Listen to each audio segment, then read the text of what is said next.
When the dust settled after this summer's upfront negotiations concluded, it's no surprise which ad sales chief had once again secured the biggest windfall. That would be Linda Yaccarino, chairman of advertising sales and client partnerships for Nbcuniversal, who wrapped up front sales of close to $6.5 billion for her company's portfolio of 2 broadcast networks, 15 cable networks and more than 50 digital properties. As NBC reclaimed the 1849 demo lead last season among broadcasters, Yaccarino leveraged buyer demand for shows like breakout drama This Is Us and resurgent Saturday Night Live to secure CPM upfront increases in the high single digits, while volume was up 8% across the company's entire portfolio. Factoring in the upfront business for Nbcuniversal's 3 major sporting events in 2018, the Super Bowl, the Pyeongchang Winter Olympics and Telemundo's Hispanic language rights to the World Cup, that $6.5 billion figure inches close to $7 billion, according to sources. Yaccarino herself declines to confirm it. This year, she'll oversee more than $10 billion in ad revenue for the company. It's another triumph for Yaccarino, who arrived at Nbcuniversal 6 years ago, after heading up ad sales for Turner. She initially was in charge of cable and digital sales, but within 2 years was elevated to head up all the cable and broadcast networks under a single portfolio, a then revolutionary shakeup that was eventually adopted by almost all of her competitors.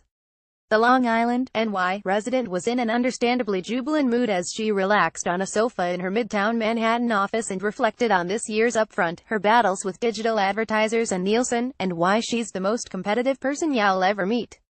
Adweek, your upfront volume gains were higher than your competitors. What were you able to accomplish that others did not? Linda Yaccarino: It's a combination of things. I talk a lot about content, data and distribution. We have this giant mountain of content that is operating on all cylinders. We were also very strategic in how we went to the marketplace and said, let's talk turkey, we are the biggest slice of what you can invest, and now there's an ease of transaction across every screen, and we have the marketing and the data capabilities to deliver that to you.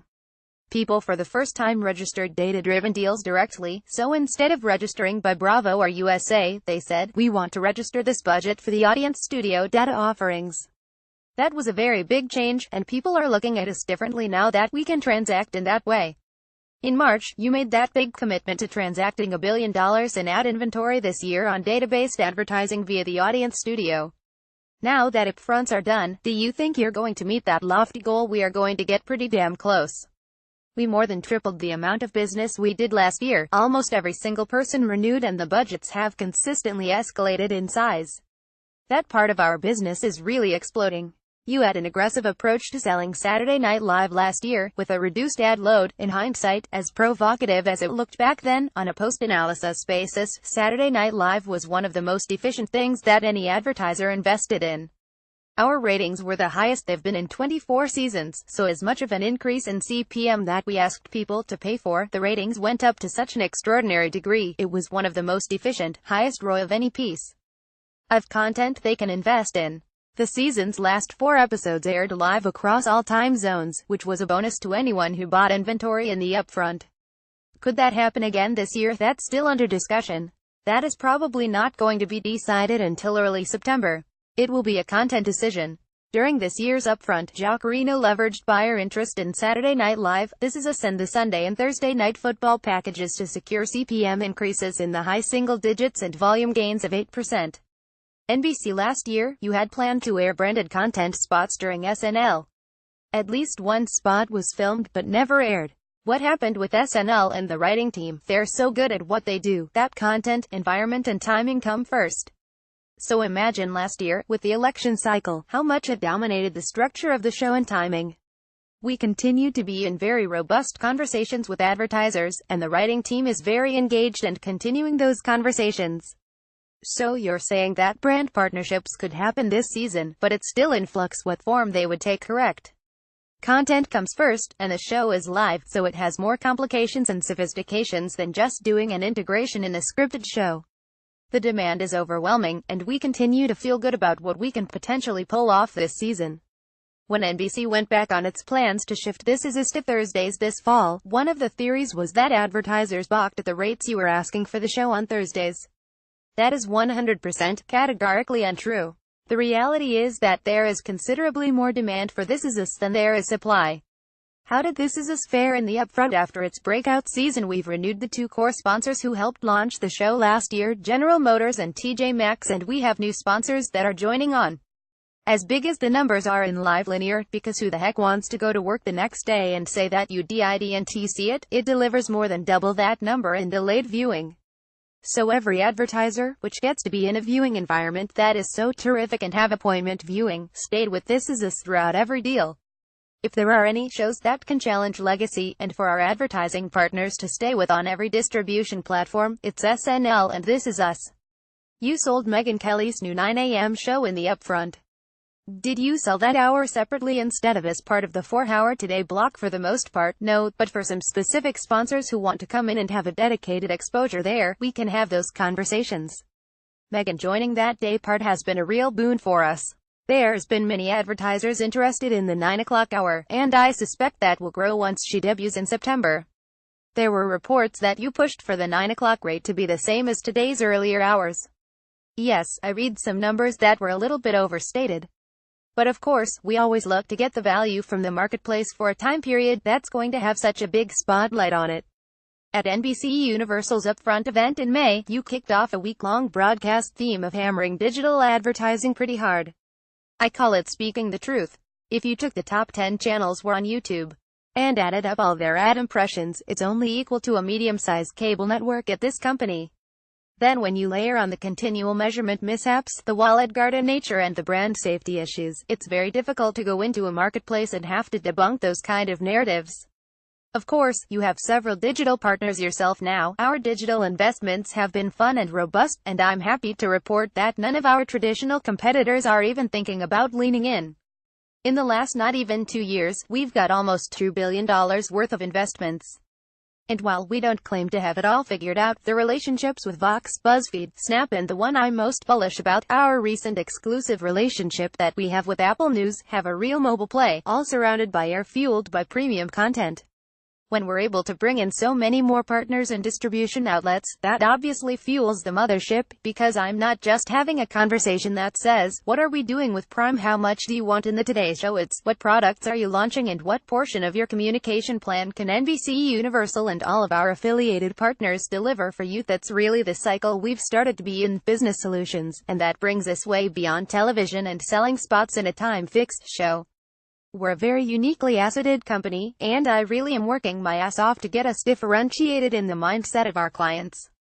Will you be expanding those digital partnerships? Yes, we have reached such scale and capabilities that we just hired a fantastic new head of digital partnerships, Trevor Fellows, who will focus on driving growth across our current digital platforms and collaborations, and all that we have in store for the future. We have the biggest reach on all platforms, and Trevor, who comes from Dow Jones, where he was Chief Revenue Officer, is going to help our customers connect with those audiences. Yacarino will make history in 2018 as the first ad sales chief to oversee 3 of the world's biggest sporting events in the same year: the Super Bowl, Winter Olympics, and the World Cup. NBC, next year you've got the Super Bowl, Winter Olympics, and the World Cup. It's never happened before that one person has overseen all of that in 1 year, and who knows if it will ever happen again. Hopefully, I'm living in Italy then, having a big, giant glass of Barolo. How long have you been preparing for those 3 events? There are specific kinds of cycles to those sales. We're knee-deep in Pyeongchang right now, but we're never not selling the Olympics, to the point where we've already had conversations with certain folks about Tokyo Summer Olympics in 2020. Then, there's the World Cup.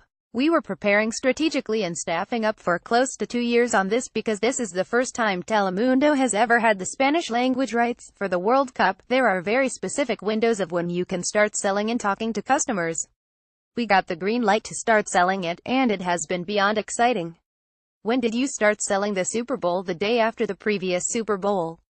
But when we went into the market this year, we approached it quite a bit more aggressively than maybe others have brought it in the past, just because of our relationship with football itself. We have the biggest footprint because we have Sunday and Thursday nights. How much inventory you have, and what purpose that serves a marketer. You're asking upwards of $5 million per Super Bowl spot.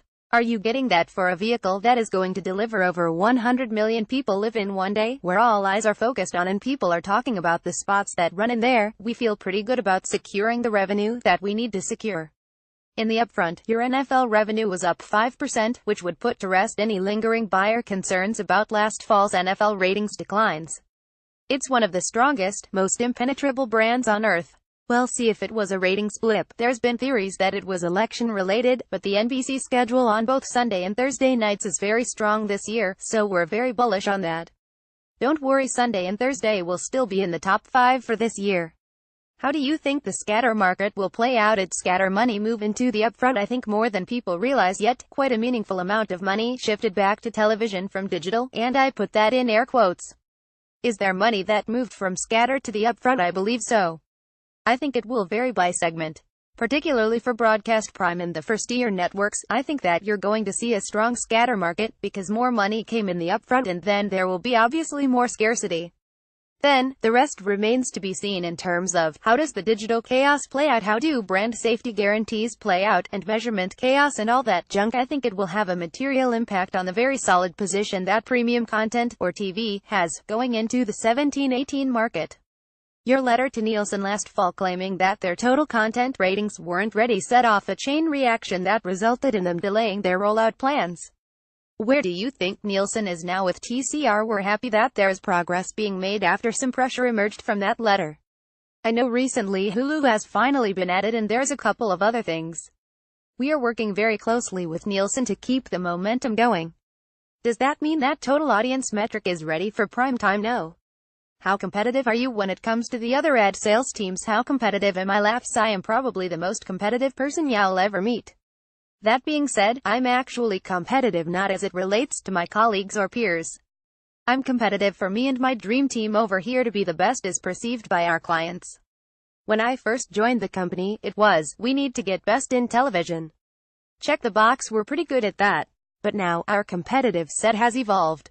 How can I be the best solution provider to my big marketers, and how do I compete with those who were once considered edging up on TV companies in the past, like a Google and a Facebook? So Nbcuniversal, I'm happy to report, is right in that consideration set right now because of the giant strides we've made in data measurement in our audience studio, because of our client partnership team, and because of the insights in business solutions that we offer. Could NBCU become involved in the new open-up audience targeting platform from Fox, Viacom and Turner, or do you want to see how the rollout goes? First, we definitely don't need to wait for the rollout. NBCU is very open and supportive of an industry-wide solution. It would make all the sense in the world for such a big swath of the inventory availability in the marketplace to be part of Open App. We're just considering if we can make it work in conjunction with what we have working in the market already. Chris Liu posts, since you joined NBCU in 2011, what has been the toughest part of getting things to where you are today? I inherited over 10 different sales teams that were mostly on different systems, never met with or spoke to each other, and were inadvertently competing against each other. Imagine you were Procter & Gamble. You were hearing from, in some cases, 10 or 12 different salespeople depending on your brand, and they were smartly using that against us corporately, because you had all these different negotiations going on. The idea at the time, and I was called a heretic when I first presented it to some important folks here, was bringing the portfolio together, because obviously it wasn't being done out in the marketplace. So we decided to bring it all together, and that's when culture shock set in.